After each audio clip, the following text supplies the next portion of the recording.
वर्ष था 483 ईसा पूर्व। कुशीनगर के समीप एक घना आम्रवन शांत धूप में लिपटा हुआ था। वही आम्रवाटिका जहां जीवन के अंतिम पड़ाव पर गौतम बुद्ध अपने प्रिय शिष्य आनंद के साथ विश्राम कर रहे थे। उनकी आयु 80 वर्ष हो चुकी थी, लेकिन चेहरे पर वही तेज, वही करुणा और वही स्थिरता बनी हुई थी। वृक्षों के नीचे सन्यासियों और भिक्षुओं की एक सभा बैठी थी, जो इस महान पुरुष की अंतिम शिक्षा को आत्मसात करने को व्याकुल थे।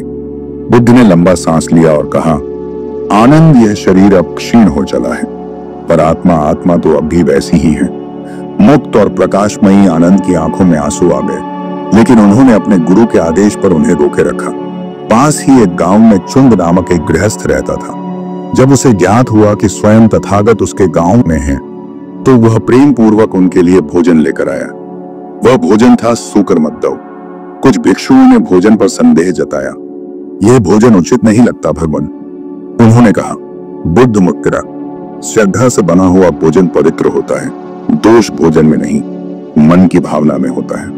बुद्ध ने भोजन किया, लेकिन शीघ्र ही उन्हें पेट में अत्यंत पीड़ा होने लगी। आनंद ने विचलित होकर सेवा की, पर बुद्ध का मुखमंडल वैसा ही शांत था। शरीर की स्थिति बिगड़ रही थी, लेकिन बुद्ध ने अपनी यात्रा रोकने से इनकार कर दिया। उन्होंने कुशीनगर की ओर प्रस्थान किया, क्योंकि उन्होंने जाना था कि अब उनका समय आ गया है। आम्रवाटिका के भीतर पहुंचते ही उन्होंने 1 साल वृक्ष के नीचे बिछे हुए वस्त्र पर विश्राम किया। उनका मुख दक्षिण दिशा में था, आंखें बंद, लेकिन चित्त पूर्ण जागृत शिष्यों की भीड़ एकत्र हो चुकी थी। आनंद ने करुणा से कहा, भंते, आपने जीवन भर संसार को ज्ञान दिया, क्या यह न्याय है कि आप ऐसी पीड़ा में जाए? बुद्ध बोले, आनंद, जो जन्मा है वह मरेगा। यह शरीर मेरा नहीं, केवल एक वाहन है, दुख है, शरीर का, आत्मा का नहीं। अब अंतिम क्षण निकट थे, पर बुद्ध की आवाज में कंपन नहीं था। उन्होंने अपने चारों ओर बैठे भिक्षुओं से कहा, हे भिक्षुओं, ध्यान पूर्वक सुनो, मेरा अंतिम उपदेश है।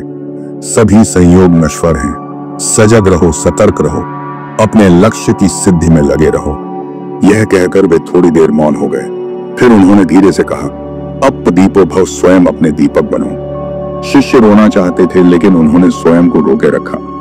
यह वही क्षण था जहां मृत्यु सुपाक अशुद्ध जीवन से हार गई थी, क्योंकि आत्मा ने शरीर को छोड़ने के बावजूद संसार में अपना प्रकाश छोड़ दिया था। एक युवा भिक्षु ने झुककर कहा, भगवान, आपके बिना धर्म अंधा हो जाएगा। बुद्ध ने कहा, नहीं पुत्र, धर्म किसी व्यक्ति पर नहीं, सत्य पर आधारित होता है। मैंने मार्ग दिखाया, अब तुम्हें उस पर चलना है। उन्होंने आनंद की ओर देखा। आनंद, आज से मैं नहीं, धर्म तुम्हारा गुरु होगा। जो मैंने सिखाया है वह तुम्हारा दीपक बने। रात्रि का अंतिम पहर था। वृक्षों की छाया शांत थी, नदियां धीमे बह रही थी, आकाश में तारे झिलमिला रहे थे, जैसे स्वयं ब्रह्मांड उनकी विदाई के लिए सज्जित था। गौतम बुद्ध ने अपनी आंखें धीरे से बंद की, सांसें रुकने लगी। कोई हलचल नहीं, केवल मौन। लेकिन वह मौन शोक का नहीं था, वह एक जागरण का मौन था।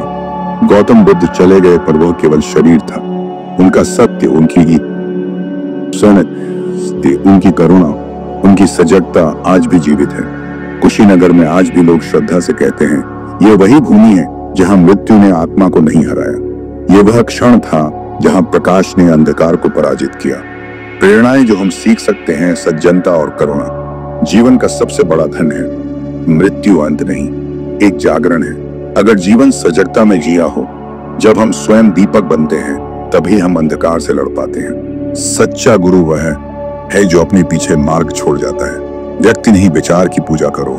भगवान बुद्धा में अभी भी नहीं जान पाया, क्योंकि मैं अज्ञानी हूं, लेकिन हाँ, इतना तो जानता हूं कि आप जैसा व्यक्ति इस संसार में अभी तक नहीं जन्मा। आपकी सदा जय हो, जय हो, जय हो। नमो बुद्धा।